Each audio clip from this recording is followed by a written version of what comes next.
एक घर टूटने में वक्त नहीं लगता, पर उसे जोड़ने में जिंदगी निकल जाती है। आज की फिल्म का नाम है द नेक्स्ट 3 डेज। यहाँ हम जॉन एंड लारा का खुशियों का संसार देखते हैं, जहाँ जॉन एंड लारा का एक बेटा भी है, ल्यूक। जॉन का अपने पेरेंट्स के साथ कुछ अच्छा रिश्ता नहीं है, पर लारा इंसिस्ट करती है कि अपने फादर को बर्थडे पे जरूर विश करे। यहाँ लारा को हम इंसुलिन लेते हुए देखते हैं, मतलब लारा को डायबिटीज है।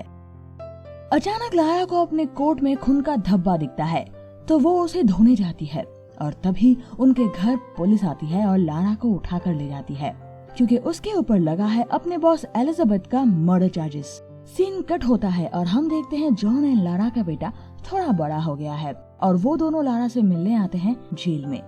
लारा जो जिंदगी जेल में रह के मिस करती है, जॉन उन सब की फोटो खींच के ले आता है ताकि थोड़ी ही सही लारा उस पल को महसूस कर सके।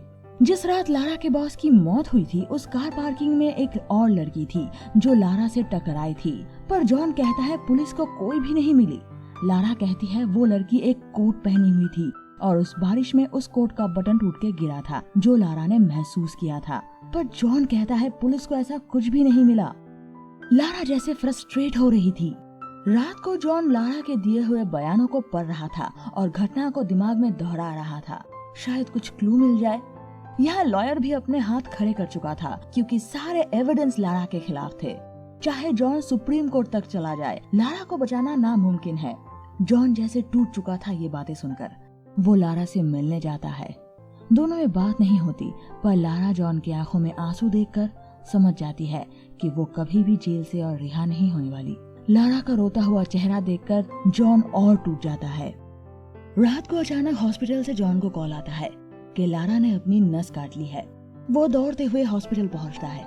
जॉन को देखते ही लारा मुंह फेर लेती है, पर जॉन जैसे ठान लेता है कि वो लारा को ऐसे रहने नहीं देगा।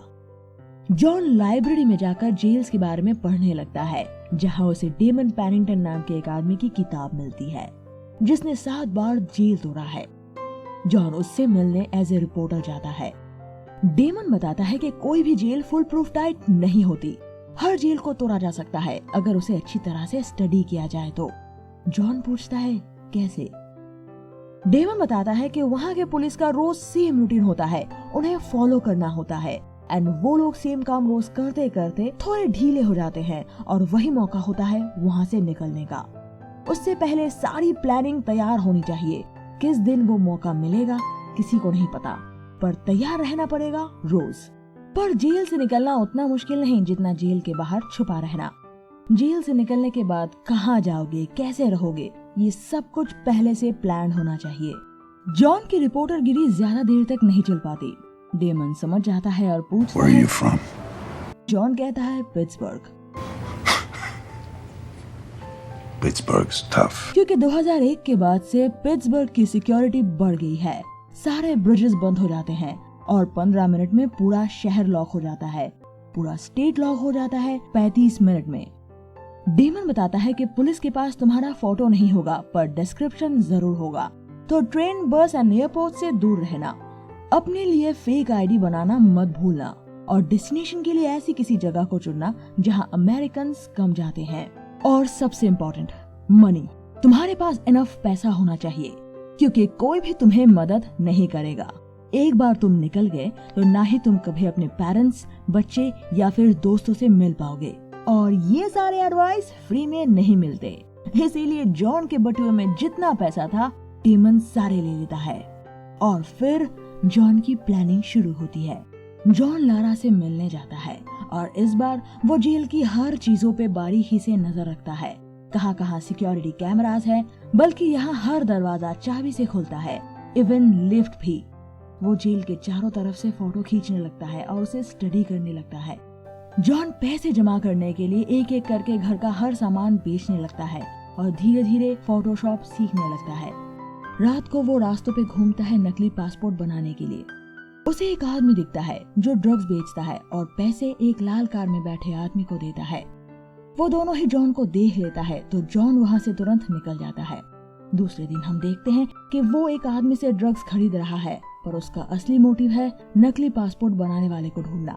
तो जॉन उससे पूछता है, पर ड्रग वाला बंदा मना कर देता है।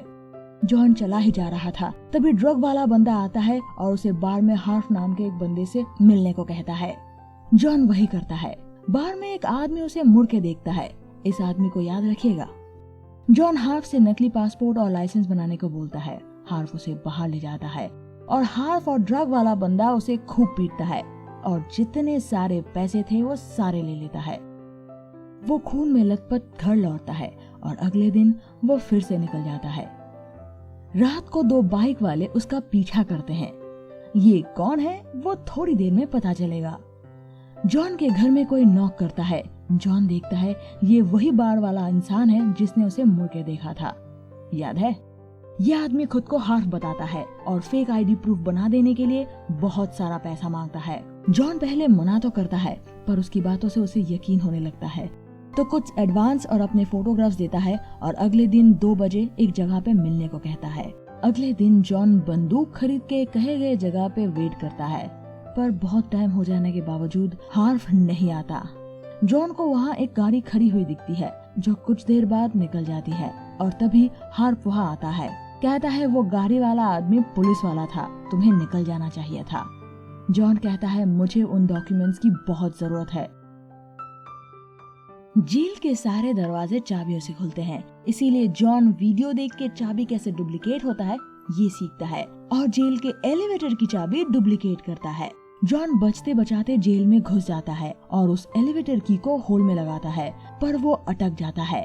जॉन थोड़ा जोर लगाते ही वो टूट जाता है और आधा की उस होल में ही रह जाता है। जॉन का मुंह पूरा सूख चुका था और ये करते हुए जॉन को किसी लड़की ने देख लिया था। जॉन थोड़ा आगे निकल जाता है और तभी एक पुलिस उस एलिवेटर में की लगाती है और वो टूटी हुई चाबी देख लेती है। तुरंत उस जेल में अलर्ट जारी हो जाता है और सारे दरवाजे बंद हो जाते हैं। पुलिस अब एक एक करके सबसे पूछताछ करती है।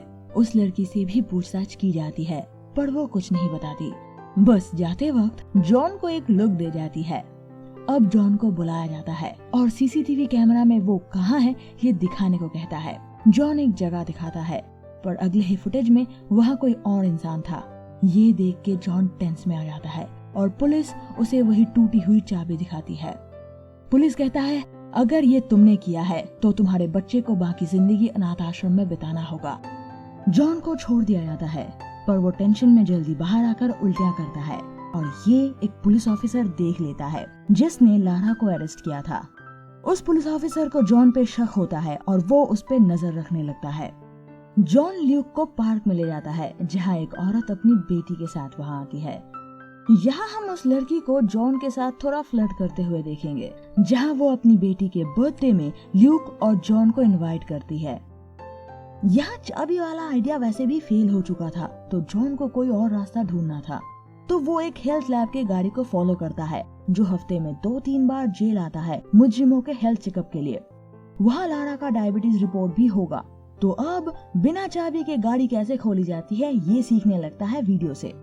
जब उस गाड़ी का ड्राइवर उस गाड़ी को छोड़ के लैब में जाता है, उसी मौके में जॉन उस गाड़ी में घुसता है और लारा के डायबिटीज रिपोर्ट का एक फोटो खींच लेता है। जॉन घर में उस रिपोर्ट का डेटा चेंज कर देता है जिससे लारा का हेल्थ अब नॉर्मल शो करेगा। अगले दिन जॉन लारा से मिलने जाता है तो उसे पता चलता है कि लारा को 3 दिन में किसी और जेल में शिफ्ट किया जाएगा, तो जॉन को जो भी करना है इसी 3 दिन में करना होगा। और ऐसे शुरू होती है लास्ट 3 डेज की काउंटिंग। जॉन के पास अब ज्यादा पैसे नहीं बचे हैं, उसे जैसे तैसे करके पैसे की जुगाड़ करनी पड़ेगी। जॉन एक रीजनल बैंक के सामने था जैसे वो रॉबरी करने वाला हो, पर बैंक रॉबरी सबकी बस की बात नहीं होती है। तो वो लारा से मिलने आता है तो लारा बताती है कि उसी ने ही एलिजाबेथ का खून किया है। जॉन शॉक में होता है, वो जैसे विश्वास नहीं कर पा रहा था कि लारा ऐसा कुछ कर सकती है। वो लारा से कहता है कि मैं विश्वास नहीं करता कि तुमने खून किया है, चाहे तुम 1000 बार कह लो। मैं तुम्हें जानता हूँ, तुम किसी का खून नहीं कर सकती और मैं तुम्हें यहाँ रहने नहीं दूंगा।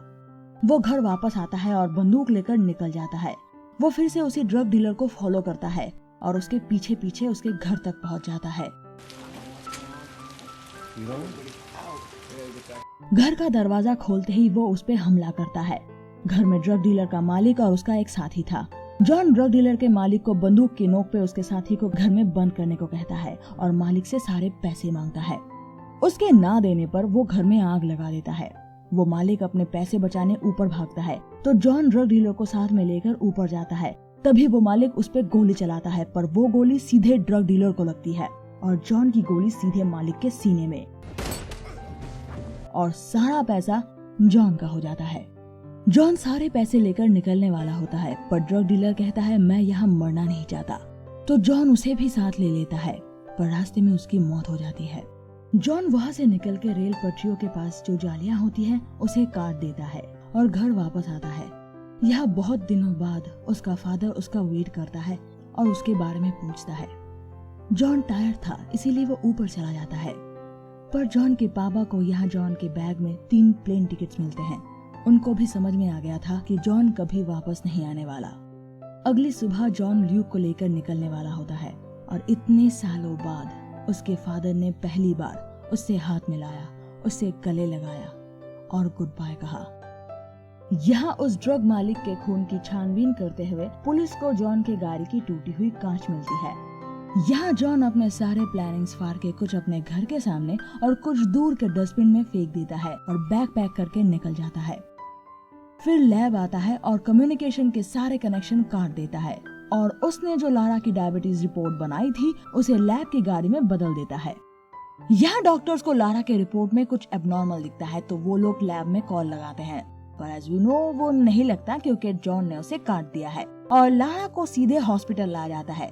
और यहाँ पुलिस टूटी हुई उस कारलाइट की तलाश करते हुए जॉन के घर तक पहुँच जाती है। पुलिस को दीवार पे पेपर चिपका हुआ दिखता है और उनका शक यकीन में बदल जाता है। जॉन ने सारे मैप तो फाड़ डाले थे, पर ल्यूक ने जो उसका रेप्लिका बनाया था अपने बेडरूम में वो मिटाना भूल गया था। तभी पुलिस को खबर मिलती है कि लारा को हॉस्पिटल शिफ्ट किया गया है और वो निकल जाते हैं हॉस्पिटल के लिए। यहाँ जॉन हॉस्पिटल में लारा के रूम में घुस जाता है, दोनों पुलिस को लॉक करता है, अपनी घड़ी में टाइमर सेट करता है और लारा को लेकर निकलता है। और तभी पुलिस भी हॉस्पिटल में पहुंच जाती है। वो दोनों डॉक्टर का कोट पहन के निकलते हैं, पर एक नर्स उन्हें पहचान लेती है और सिक्योरिटी को बुलाती है। वो दोनों भाग के लिफ्ट में चढ़ जाते हैं। लिफ्ट नीचे जाती है एंड गेस व्हाट, पुलिस ऊपर जाने के लिए खड़ी थी। जॉन उन पे बंदूक तानता है और ऊपर जाने लगता है। दूसरा फ्लोर आते ही जॉन चालाकी से वो डॉक्टर कोट बाहर फेंक देता है और नीचे जाने लगता है। उस इन्वेस्टिगेटिंग ऑफिसर को वो कोट दिखता है तो उसे लगता है वो दोनों शायद इस रास्ते से निकल गए होंगे। बचते हुए वो दोनों ट्रेन स्टेशन पहुंचते हैं, पर वो इन्वेस्टिगेटिंग ऑफिसर उन्हें ऊपर से देख लेता है और सारे ट्रेन को रोकने को कहता है।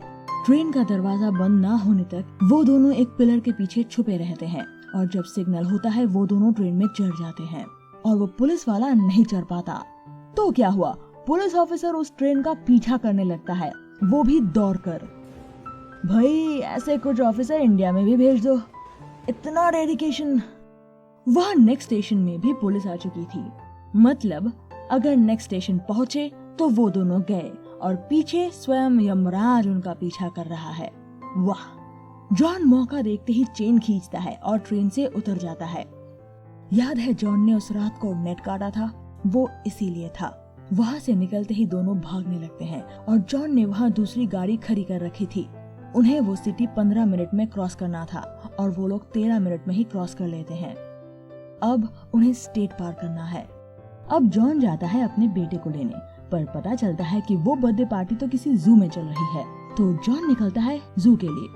स्टेट का रास्ता बंद होने में अब सिर्फ 5 मिनट ही बाकी थे। जॉन को इस वक्त एक कठिन डिसीजन लेना पड़ा। वो जू जाने के बजाय एयरपोर्ट का रास्ता लेता है, पर लारा कहती है वो अपने बच्चे को छोड़कर कहीं भी नहीं जाएगी और कार का दरवाजा खोल देती है। उसकी जान बचाने के लिए जॉन को गाड़ी घुमानी पड़ती है। जॉन ल्यूक को ले आता है और निकल पड़ता है स्टेट क्रॉस करने के लिए। अब तक तो पूरा स्टेट का बॉर्डर लॉक हो चुका होगा। यहाँ पुलिस स्टेशन में सारे मैप की छानबीन कर रहे हैं, सारे अलग अलग हिस्सों को जोड़ रहे हैं। इस इंटरनेट की दुनिया में अभी तक सारे पुलिस ऑफिसर्स के पास उन दोनों की फोटो नहीं थी, थैंक गॉड। पर उस इन्वेस्टिगेटिंग ऑफिसर ने उन गाड़ियों को रोकने का ऑर्डर दिया है जिनमें एक कपल और एक बच्चा है, मतलब लारा, जॉन एंड ल्यूक। और पुलिस चेकिंग आते ही हमें दिखता है जॉन की टेंशन बढ़ रही है, पर पुलिस उसे जाने देती है। क्यों? क्योंकि उस गाड़ी में 2 बुजुर्ग बैठे हुए थे जिनको जॉन ने लिफ्ट दिया था। बैंग! वो स्टेट से बाहर निकल चुका था। यहाँ पुलिस स्टेशन में जॉन की पूरी फैमिली से पूछताछ की जा रही है और तभी इन्वेस्टिगेशन ऑफिसर को एक सुराग मिलता है। मैप में उन्हें हाइती की प्रेसिडेंशियल पैलेस की पिक मिलती है। शायद जॉन वही जा रहा हो। यहाँ एयरपोर्ट में आखिरी चेकिंग बाकी थी।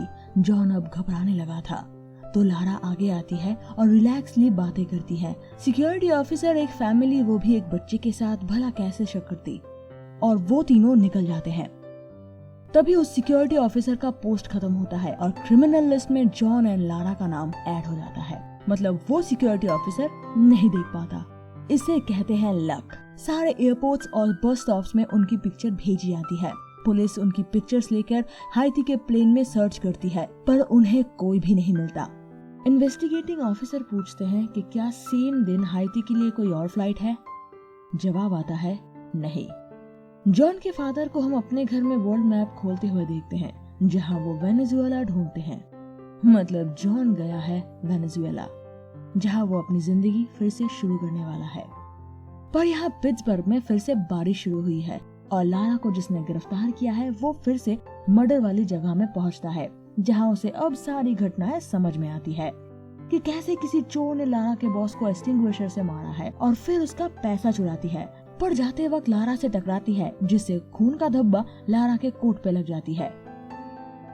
जिस एक्सटिंग्विशर से उसने मारा था वो लारा के गाड़ी के सामने था। लारा उसे हटाने जाती है और उसमें अपना फिंगरप्रिंट दे जाती है। पुलिस ऑफिसर को याद आता है कि लारा ने एक बटन गिरने की बात कही थी, तो वो 3 साल बाद अब वो ढूंढने जाता है। उस दिन भी बारिश हो रही थी, शायद वो पानी में बह गया हो, तो वो गटर के जाली के पास जाता है और उसे उठाता है, पर कुछ भी नहीं मिलता। पर उन्हें थोड़ा झुक के देखना चाहिए था, क्योंकि वो बटन वहाँ पे ही अटका हुआ था और उनके जाली के रखते ही वो बटन स्लाइड होके गिर जाता है। पुलिस साहब थोड़ा अपना काम और अच्छे से किए होते तो उन्हें भागने की जरूरत नहीं पड़ती। लॉन्ग स्टोरी इन शॉर्ट, किसी बेकसूर को सजा मिले तो वो सजा सिर्फ उसे ही नहीं उसके पूरे परिवार को मिलती है, और इस फिल्म में यही दिखाया गया है। पुलिस की लापरवाही की वजह से एक बेगुनाह को उम्र कैद होती है। फिर तंग आके वो लोग गलत रास्ता चुनते हैं, जिससे वो अपने देश में कभी भी वापस नहीं आ सकते। पर जेल की कालकोठरी से ये आजादी कई गुना अच्छी है।